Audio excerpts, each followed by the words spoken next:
Si tu aimes mes balades, n'hésite pas à liker, à t'abonner et à activer la cloche de notification. Fallait prendre des lunettes. Ouais, c'est ça, fallait prendre des lunettes. Et j'ai pas pris de lunettes. Si, j'ai pris mes lunettes, mais je les mettrai pas parce que sinon on voit pas mes yeux.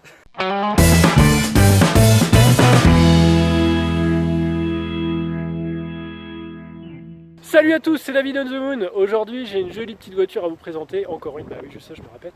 Et surtout, avant tout, je vais vous présenter Pierre. Salut Pierre. Bonjour. Ça va? Bah écoute, ouais, toujours. Ouais. Toujours. Bon.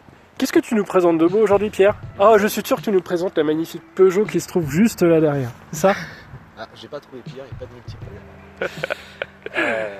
Magnifique MR2, donc une REV5 de 99, Ouais. 175 chevaux. 99. Ouais, c'est sympathique, hein. On n'en voit pas beaucoup sur les routes, des comme ça quand même. Non, il y en a assez peu, surtout chez nous. Ouais. On voit quelques-unes, cette config-là on n'en voit pas, parce que c'est les dernières produites. Comme on peut voir avec certaines finitions, comme l'aileron, les jantes. Ouais. Donc ça c'est d'origine. Les jantes, Tout est elles auront tout est d'origine. Tout est d'origine. La D'accord. seule chose pas d'origine, c'est l'échappement, vraiment sur le Et ils ont commencé la production en quelle année sur ce modèle-là, tu sais? Sur les premières MR2, elles ont été produites en 89, si je dis pas de bêtises. Ouais. Elles ont terminé en 2000 pour la marque 2. D'accord. Donc pour ce modèle-là que tu nous présentes aujourd'hui. Tout à fait. Sur 5 révisions différentes. Très très joli. Et puis alors les petits phares relevables comme ça, c'est très mignon. Elle est en bon état ton auto quand même, hein. Elle est vraiment très belle. Non mais rigole pas, oui. En fait il le dit pas, mais il y a des petits soucis de peinture un peu sur la voiture. Mais franchement, pour une voiture de 99, j'ai tendance à vouloir dire 92, mais 99, elle présente quand même très bien. Après il y a toujours des choses à faire sur une voiture. Toujours. Ça... Sinon, ça serait pas drôle. On est tous d'accord là-dessus. C'est un peu comme une maison, hein. En général, quand vous avez fini une pièce, il faut s'attaquer à l'autre. Sur une voiture, c'est pareil. Et donc, comme vous pouvez le voir, messieurs, dames, c'est une conduite à droite, puisque du coup, tu l'as acheté non pas en Angleterre, mais quelqu'un Qui l'avait fait importer d'Angleterre. D'accord, Quelqu'un ok, qui l'avait fait importer d'Angleterre. ok, Une voiture qui est très facile à homologuer d'ailleurs. ok. Quand c'est une vraie anglaise. Parce qu'il y a toujours le problème de la japonaise qui Ouais. n'a pas de normes européennes, évidemment. Et est-ce que, comme beaucoup de voitures anglaises, tu es obligé de faire des changements de pièces? Je pense notamment aux phares, par exemple. Alors après, c'est pas moi qui l'ai fait homologuer, mais c'est que les phares et un passage à... Alors, je sais pas de bêtises, je sais pas si c'est un passage vraiment à l'état de la lumière. Pour une voiture anglaise, je crois que tu dois avoir que l'Adria. Ouais. Tu dois avoir que l'Adria qui doit regarder les références de pièces, mais les Normes. connaisseurs en commentaire pourront nous dire éventuellement s'il y a d'autres choses à vérifier. On se trouve la voiture, donc jante d'origine. Avec des jolis disques rainurés percés.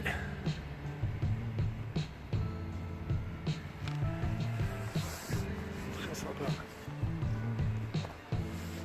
Un bel intérieur qu'on vous détaillera plus tard.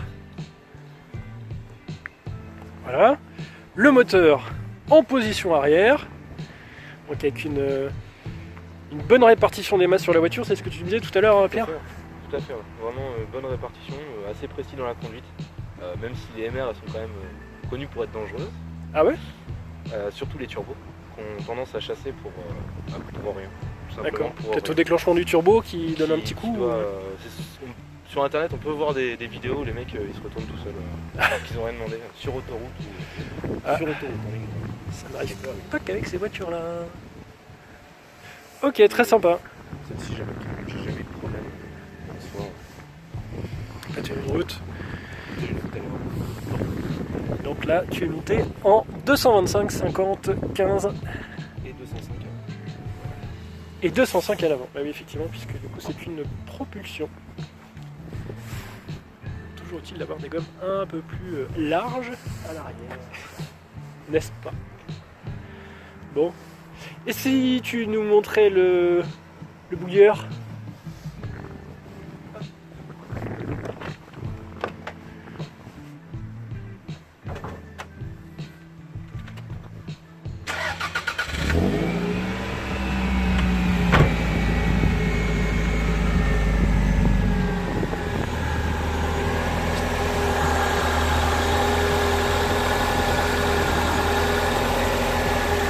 Ouais, donc un 2 litres, 16 soupapes. Et là, toi tu avais effectué des modifications dessus ou J'avais juste l'admission directe. Ouais. J'ai enlevé pour remettre une air d'origine. D'accord. Sinon, j'ai vraiment rien touché en soi à la config du véhicule depuis que je l'ai. D'accord. Les quatre sont très bien. Et là, toutes les barres anti-rapprochement qu'on voit, c'est d'origine aussi. Enfin, quand tu l'as acheté, en tout cas, c'était là.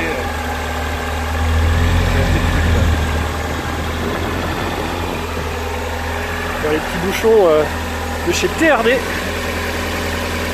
fournisseur de pièces sport chez Toyota, qui vend cette pièce un peu une blinde, hein.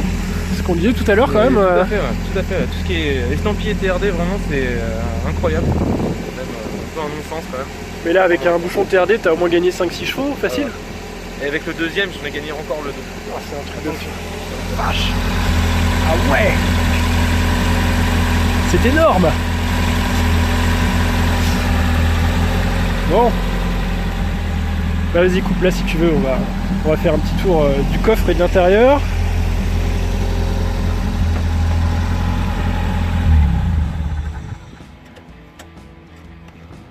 Ah, l'aileron il est massif, hein. Et donc d'origine sur une voiture comme ça, l'ont toutes sur les dernières générations cet aileron là ou c'est une option Sur les dernières générations, elles ont toutes cet aileron là. Ouais. De mémoire, il y a 3 ailerons différents, 3 ou 4 ailerons différents pour les 5 révisions de MR qui ont. D'accord. Ce qui change vraiment au niveau de l'aspect, c'est l'aileron et les feux stop, le temps et la plaque interfeu. D'accord. Vraiment, Donc ce que tu appelles la plaque interfeu, c'est donc, c'est ce qu'on voit ici là. cette partie-là. Toute la partie noire. Cette partie. Ok. Plus une forme de grille sur les grilles avant.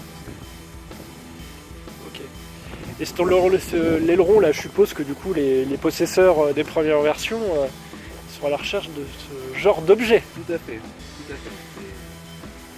C'est assez commun de voir des premières générations avec des ailerons de la dernière. C'est un aileron en plus qui est modifiable en position, D'accord. réglable sur 3 niveaux. Et ça, je trouve que lui donne un look plus sportif, on va dire. Ouais, plus racé, ouais. Plus Ouais. racé, Ouais, parce que je suis pas sûr que la même voiture sans l'aileron, l'arrière est peut-être un petit peu trop. C'est assez bizarre. Un petit peu mou, je pense. Exactement. Une MR sans aileron, c'est assez bizarre. Pas pourquoi d'ailleurs. Oui, tout à fait. Et là, les entrées d'air sur le côté, c'est pour le moteur, c'est pour. Pour le moteur.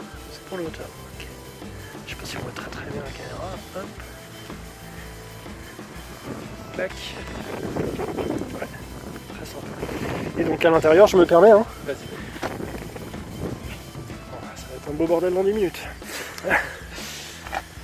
Donc l'intérieur qui est quand même en très bon état hein, pour une voiture qui Sauf est déjà. le siège conducteur, mais évidemment, forcément, le siège conducteur se Non, toujours non. plus vite.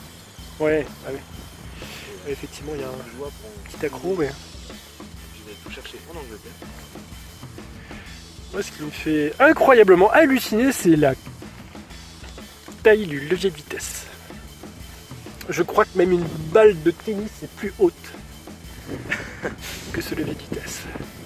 Alors les petits fonds de compteur blancs là, c'est d'origine aussi? Pas du tout. Pas du tout. D'origine, ils sont vert fuchsia.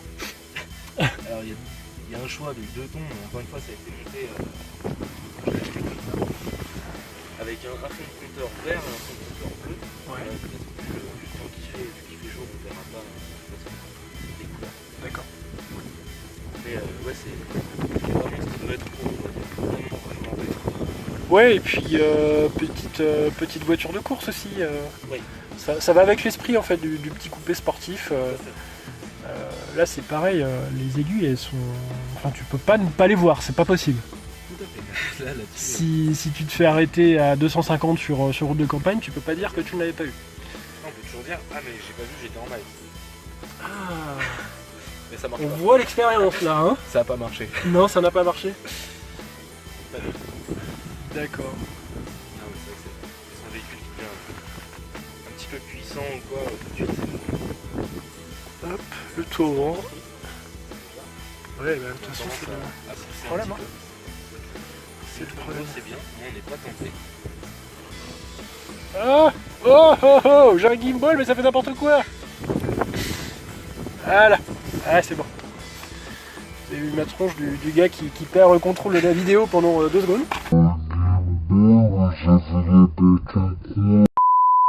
Ouais, j'aime beaucoup les tunnels de transmission comme ça qui remontent, ça me rappelle aussi la Honda S2000.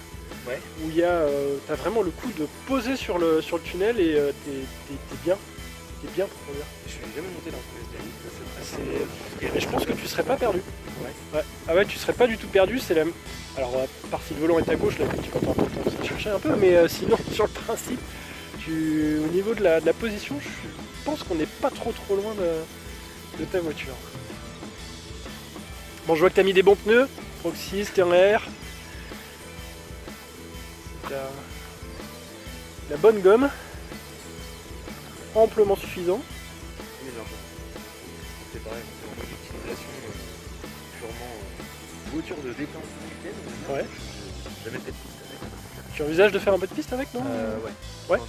Après, c'est une question de finance encore, on va dire. Quand même un minimum de préparation, artoté, freinage correct quand même. Les japonais,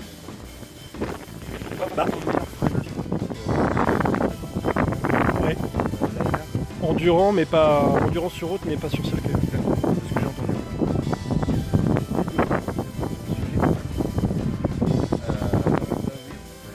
Faire une sortie piste pour se détendre et pour rigoler avec des amis, je pense que c'est largement suffisant de base. Oui, La plupart des voitures, de toute façon, on est assez d'accord. basse, elle a un bon sens de gravité.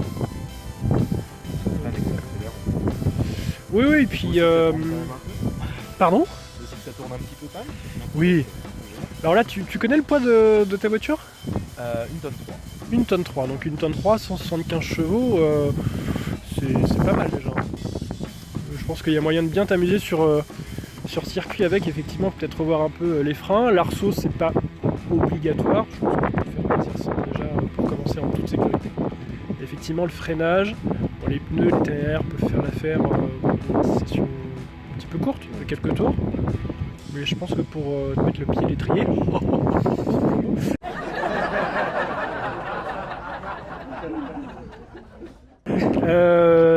c'est déjà une belle config. Et au niveau du coffre, est-ce que tu as de la place pour mettre... Étonnamment, oui. Oh, parce qu'elle a quand même un avant assez imposant. D'habitude, les voitures sont moteur à l'arrière, les gens ont du coffre est à l'avant. Là, on va voir.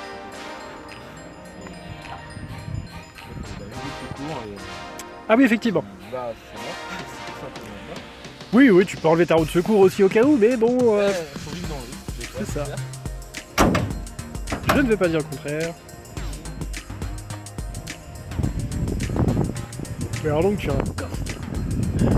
Oh mon dieu! C'est totalement inattendu. Ah oui, mais c'est un vrai coffre! C'est un vrai coffre! Alors ça, vous voyez, mesdames et messieurs, c'est typiquement l'accessoire du gars qui s'est déjà fait avoir une fois avec sa voiture et qui s'est dit que maintenant, plus jamais, il irait se faire chier un dimanche soir pour aller recharger la batterie de sa voiture. Exactement. C'est ça? C'est tout à fait ça. Ouais, bah oui. J'ai léger problème de place de batterie qui était D'accord. je vais avoir assez souvent. Ah voilà. De me faire avoir. C'est ça. Donc, tout simplement, j'ai changé la place de batterie parce que il y a un moment que ça va devenir. Ah, il y a quand même vachement de place, hein? Ouais, c'est ça qui est assez rigolo. Ouais. Il y a certaines petites gouvernances qui les gens ont Ah oui, d'accord. Oui, effectivement, je peux comprendre que ça prenne un tout petit peu plus de place. un peu plus de place. Mais non, on peut facilement.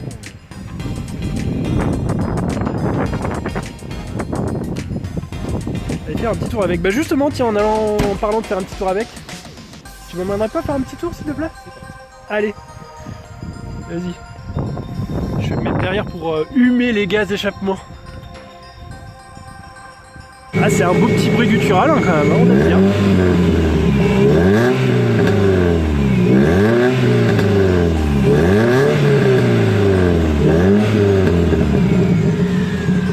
C'est pas mal. C'est pas mal. Ouais, c'est vraiment une jolie petite voiture. Très originale. Allez, on continue la balade. coup, c'est pas possible, j'ai plus d'essence. Tu n'as plus d'essence? Comment ça? Parce que ça roule à l'essence, c'est pas une électrique? Ah, si seulement. Quelle arnaque! Et alors cette voiture du coup, tu l'as achetée combien tu vois? Elle n'est pas revenue à très cher, elle est revenue à 2000 et quelques euros. Ouais. Sans contrôle technique et avec quelques frais à prévoir dessus. Savoir juste un contrôle pollution qui passait pas, donc changement du... C'est pour ça que j'ai enlevé mon admission directe d'ailleurs. D'accord. Pour repasser sur le filtre à air d'origine et les amortisseurs avant qui étaient qui fuyaient tout simplement. Un petit peu embêtant. Effectivement, les amortisseurs qui fuient, j'ai connu ça sur ma voiture, en fait ça sert juste plus à rien du tout. Voilà. Vous mettriez des tasseaux de bois, ce serait exactement pareil. Donc on a des modifications et des réparations qu'on a fait nous-mêmes. Donc comme ça rend un coût de revient quand même moins cher, on apprend, tout le monde est content. Et après c'est vrai que j'ai pas eu énormément de dépenses dessus, on va dire, à part des frais classiques. Courroie de distribution, Ouais. les vidanges, les changements de pneus. Et ça, cet entretien-là, tu le fais toi-même ou tu l'emmènes du coup dans un garage Non, je l'emmène moi-même. Tout simplement parce que j'ai pas le matériel, Ouais. j'ai pas les connaissances, et une courroie de distribution. On apprend beaucoup de choses sur internet avec des tutos, mais je pense qu'il faudrait peut-être un peu plus que des tutos pour ma part, et beaucoup de temps Nous sommes d'accord. et beaucoup de place. C'est un métier, rappelons-le, Totalement. même s'il y a beaucoup de passionnés qui le font par eux-mêmes. On n'a pas tous le temps, les connaissances, l'outillage, la Et place. l'outillage, Bref, surtout l'outillage. c'est un ensemble de choses. En tout cas, on est vraiment bien assis dans la Mine de voiture. rien, on est bien assis. On est bien calé. C'est des semi-baquets d'origine. Après du baquet, c'est plus du renfort sur les côtés qu'un vrai baquet piste. Ouais, mais ils sont quand même pas mal. Ils sont pas mal. C'est assez confortable. Ça peut être une voiture de tous les jours, même si bon, une conso dans les 9 litres, je dirais, on conduit tranquille. Ouais. Moi, je suis pas vraiment à 9 litres, parce que je suis un petit peu bourrin sur l'accélérateur, mais pas non plus crétin quoi. Oui, juste C'est, histoire d'arriver vite à la vitesse limite, quoi. Exactement, c'est le grand jeu, on va dire. Comme ça au moins, ça peut surprendre. Écoute, faut en profiter. On n'est pas encore passible d'amende ou de sanction sur la vitesse d'accélération. Tout à fait. En tout cas sur l'accélération d'elle-même. Donc, Heureusement. heureusement. Le jour où ils mettront effectivement des... Le problème, c'est que maintenant, s'ils regardent ta vidéo, ils vont se dire ah, on a une idée là. Ah zut Voilà. Ah zut C'est pas de Vite ta faute. Ce sera coupé au montage. Ou pas. Ou pas. Non, c'est vrai que c'est assez agréable à conduire, c'est une bonne précision. Ça fait un. Ouais. Si je te confirme, je pense que sur circuit tu pourrais t'amuser avec. Ah ouais, clairement. Clairement.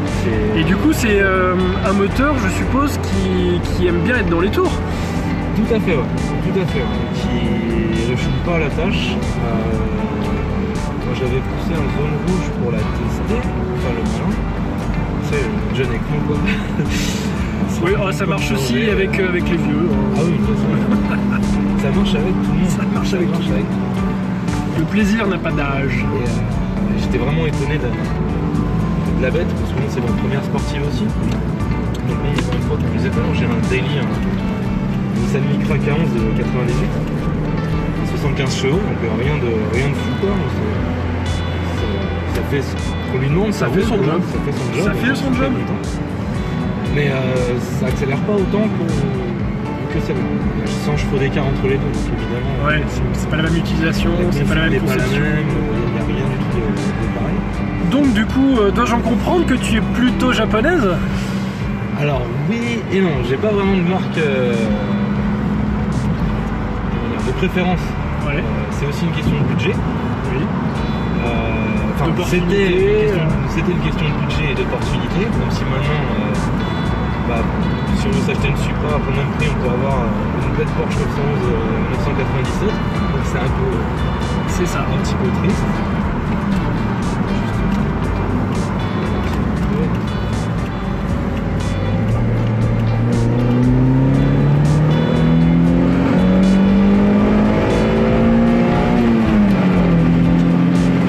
Le son quand même est un pouce au crime. Complètement. Mais tout dans cette voiture et tout dans une petite sportive de toute façon est un peu surpris. J'ai envie de mettre son. Et là, je précise, hein, pour ceux qui auraient peur, nous n'avons pas dépassé les vitesses limites. Pas du tout. Pas du tout. C'est-à-dire que sur une rocade à 90, tu n'es allé qu'à 185,8. Bien en face. Virgule. Ok. Ah, j'étais. On a touché le 7200 en minutes. On n'a pas trop bronché non plus, donc il a gueulé un petit peu quand même. Et je pense que c'est peut-être dû à l'échappement aussi, qui n'est pas d'origine, que tu disais tout à l'heure. Pas d'origine. Il sort un son assez plutôt sympa. Hein. Ah, plutôt sympa, ouais. Petit côté métallique, mais ouais, un peu rond, ouais, comme tu dis. Qui claque un petit peu à certains moments, c'était assez sympa. Perso, je suis fan de n'importe quel véhicule. Enfin, n'importe véhicule, faut pas exagérer, mais. Si, il est aussi fan de sa Nissan Micra, il a le droit. Je suis très content de Micra, elle est très bien. Mais non, je suis aussi motard. C'est vrai que mon moto qui fait du bruit, c'est assez agréable parce que vraiment ça donne l'impression de conduire. La sensation du monde de conduire, pas forcément de piloter, parce que je fais pas attention à ça. Ce qui fait que derrière ça donne envie, on est plus content de conduire. Je crois que toi ça va être un peu pareil. C'est-à-dire qu'en fait, le son participe beaucoup pour le plaisir de conduite parce qu'on n'a pas besoin d'aller vite pour avoir des bonnes sensations et une envie de conduire, un plaisir de conduire, quoi. Donc, moi c'est à l'inverse, hein, ça me fait saigner les oreilles parfois, mais... Ouais, ça c'est... après c'est pareil dans le sens où j'avais fait un long trajet, un trajet de 3 heures par autoroute. Un peu envie de s'arrêter. De s'arrêter, de couper le contact, de se reposer une demi-heure, de prendre des boules de caisse, prier, de se dire bon bah faut partir maintenant mais j'en peux plus. Faut y retourner. Faut retourner au charbon. Et alors en entretien du coup cette voiture, tu sais à peu près combien ça te coûte? Enfin en entretien, pardon, en assurance plutôt. En assurance, on a déjà abordé la question. Alors en assurance, c'est un peu problématique. J'avais un léger accrochage avec, qui m'a monté un petit peu l'assurance. Mais en moyenne, moi, je suis à 60-70 € par mois, on va dire. Ouais, ça reste raisonnable. En tout risque bien sûr. Pas du tout. Non, t'es pas en tout risque. Pas du tout. T'es au tiers. Voilà. Ah, donc 70 € par mois au tiers, ça commence à faire. Avec, je suis pas mal différencié, mais ça, je suis. C'est vrai que si t'as eu un accrochage. Un accrochage responsable, ouais, forcément, ça augmente un peu le tarif de la prime, c'est sûr. Ça fait un petit peu. Alors, hormis la Micra et la moto, est-ce que tu as d'autres beautés dans ton garage? Bien sûr. Qu'est-ce que tu as d'autre? Dis-nous tout vite. Magnifique Triumph GT6 1972. Ah ouais? Les dernières produites aussi. D'accord. Donc on fait que dans les dernières produites à la maison. Mais qui a sa petite histoire quand même. Mais écoute, avant de le dévoiler, je propose que tu reviennes dans une prochaine vidéo nous la présenter. Alors je m'arrête là, laissez suspense. On s'arrête là. Et, tout à fait. Voilà, on laisse un peu de suspense pour nos spectateurs. Tu reviendras nous la présenter et tu nous présenteras sa belle histoire. Sortie du garage, ça sera avec grand plaisir. D'accord. Par contre, peut-être pas avoir un micro parce qu'elle est mal isolée au niveau du son quand même. C'est de l'ancien. Ouais, d'ici là, j'aurai peut-être du matériel compatible. Suivez le sens de l'intonation de ma voix, frustrée et agacée. En tout cas, en attendant, messieurs, dames, j'espère que vous avez passé un super moment. Merci d'avoir regardé jusqu'au bout. N'hésitez pas à nous dire en commentaire si vous avez plusieurs véhicules, vous aussi, dans votre garage. Que ce soit des motos, des voitures, des camions, des bateaux, des hélicoptères, des avions, des montgolfières, ce que vous voulez. Du moment qu'il y a un moteur, tout est beau, tout est beau. Je vous remercie encore une fois. On remercie Pierre pour sa gentillesse de présenter sa jolie petite voiture. N'oubliez pas, on like, on s'abonne, la cloche des notifications, et je vous dis à bientôt pour la prochaine vidéo. Salut tout le monde!